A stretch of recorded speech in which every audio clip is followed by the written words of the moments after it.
اللہ ونعم الوکیل، نعم المولا ونعم النصیر، لا حول ولا قوة الا باللہ العلی العظیم۔ اعوذ باللہ السمیع العلیم من الشیطان اللعین الرجیم، بسم اللہ الرحمن الرحیم۔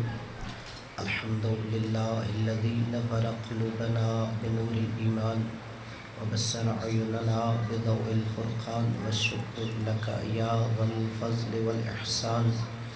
الصلاة والسلام علی الذی جعلته نبیا فی اول ایجاد الکون والمکان، ثم غوثته الف الف عاما فی بحور العلم والبرہان، ثم الصلاة والسلام علی ناصر شریعته وقاضی دینه ومنفذ احکامه والمروج للایمان والمدمر لأهل الكفر والفسوق والعصيان، ثم الصلاة والسلام على زوجته التي نزل في تزويجها القرآن، حيث قال سبحانه وتعالى مرج البحرين يلتقيان، ثم الصلاة والسلام على اللؤلؤ والمرجان، بالخصوص على إمامين وهمامين والسعيدين والشريفين واسمهما الحسنان، ثم الصلاة والسلام على باقي الأئمة الذين هم أمناء الرحمن،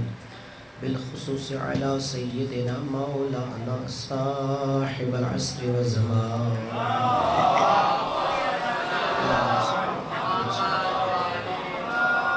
صلوات اللہ علی محبیہم ولعنت اللہ علی مبغضیہم فی کل حین وآوان۔ اما بعد فقد قال اللہ سبحانہ وتعالی فی کتابہ الفرقان، بسم اللہ الرحمن الرحیم، وما يعلم تأویلہ الا اللہ والراسخون فی العلم، بوزی بلند صلوات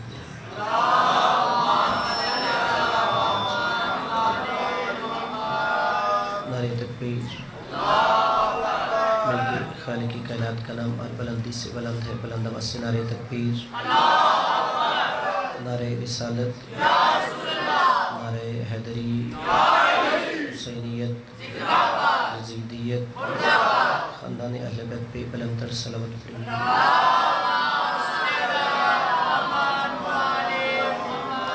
سب سے پہلے دعا ہے کہ خالق کی کائنات آپ سب کا تشریف لانا اپنی بارگاہ میں قبول و منظور فرمائے۔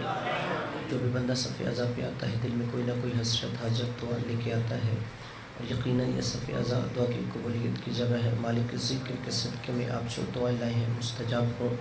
ہم سب کو دنیا میں مولا حسین کی زیارت، آخرت میں شفاعت نصیب فرمائے۔ شان حیدر کرار آزاداران مولا حسین دنیا کے جس کونے میں آباد ہے، مالک ان کی جان مال ناموس کی حفاظت فرمائے۔ ہماری سب سے بڑی دعا مالک حجت دورہ بقیت اللہ امام زمانہ کے ظہور میں تاجیل فرمائے، ہمیں ان کے عوان و انصار میں محشور فرمائے، ان کے قدموں میں شہادت نصیب فرمائے۔ اپنی اپنی دعاؤں کی قبولیت کے لیے بلند تر صلوات پڑھیے۔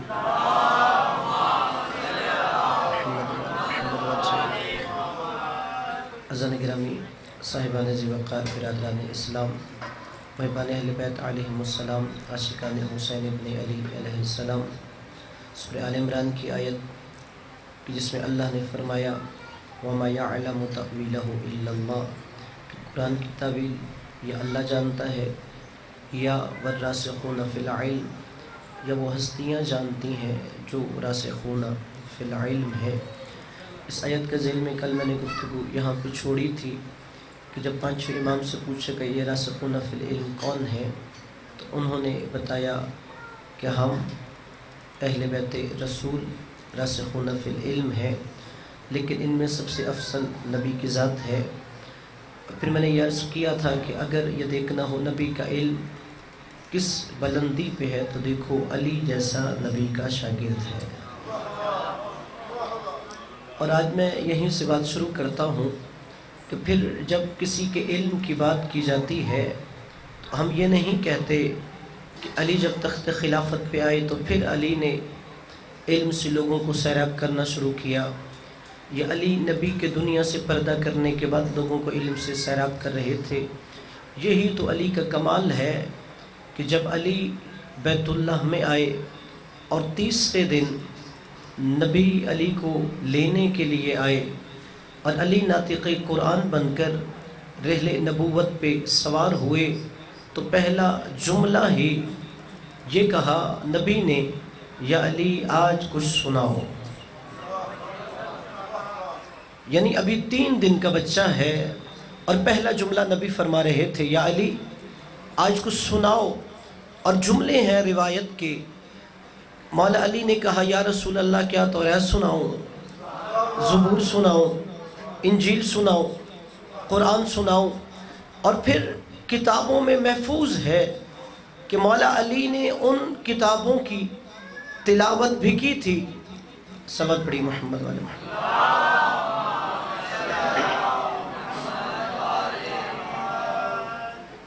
بارے دیگر بلندر صلوات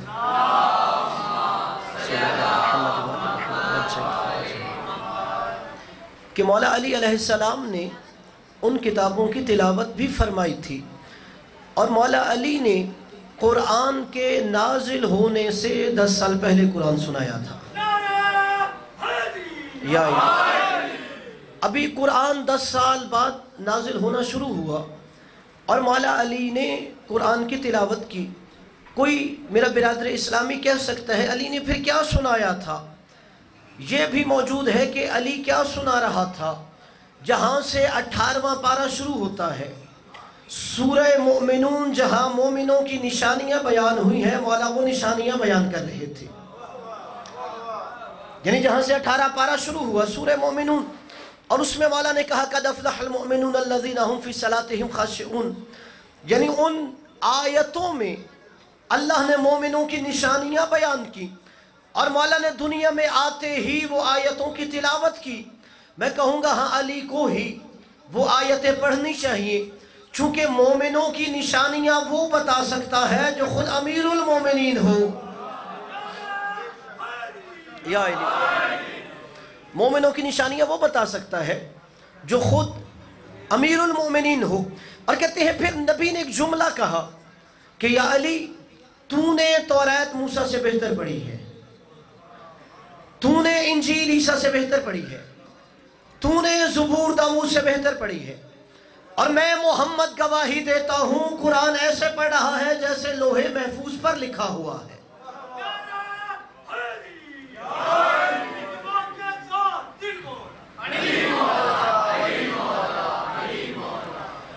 یعنی یہ جو نبی نے جملہ فرمایا کہ تم نے توریت موسیٰ سے بہتر پڑھی، زبور داؤد سے بہتر پڑھی، انجیل عیسیٰ سے بہتر پڑھی، کیا نعوذ باللہ جناب موسیٰ غلطیاں کرتے تھے؟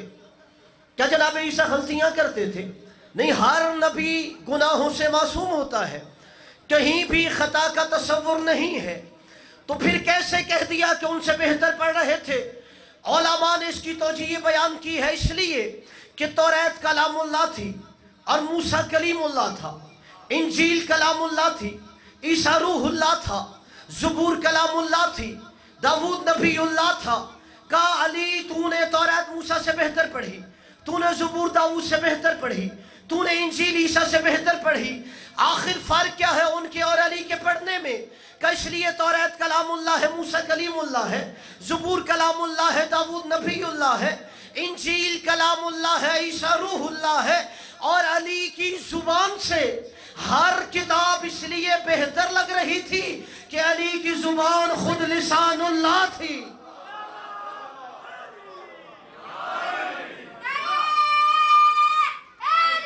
یا اس لیے کہا تیری زبان سے یہ ہر کتاب بہتر لگ رہی ہے، چونکہ علی کی زبان خود لسان اللہ تھی۔ اور اس لیے پھر مولا علی نے خود اپنے علم کے بارے میں کہا کہ علی صرف عالم قرآن نہیں ہے، کہ کوئی صرف کہے علی کو قرآن کا علم آتا ہے، کہ اللہ سنیت لی الوسادہ فجلست علیہا، کہ اگر علی کے لیے مسند قضاوت بچھا دی جائے اور علی اس مسند قضاوت پہ بیٹھ جائے، لجاء اہل التورات بتوراتہم واہل الانجیل بالانجیل واہل القرآن بالقرآن، کہ توریت والے توریت لے کے آ جائیں، انجیل والے انجیل لے کے آئے، زبور والے زبور لے کے آئے، قرآن والے قرآن لے کے آئے، تو علی توریت والوں کو توریت سے جواب دے گا، زبور والوں کو زبور سے دے گا، انجیل والوں کو انجیل سے دے گا، قرآن والوں کو قرآن سے دے گا۔ کہ علی خاموش رہے گا، وہ اللہ کی کتابیں بول کے کہے گی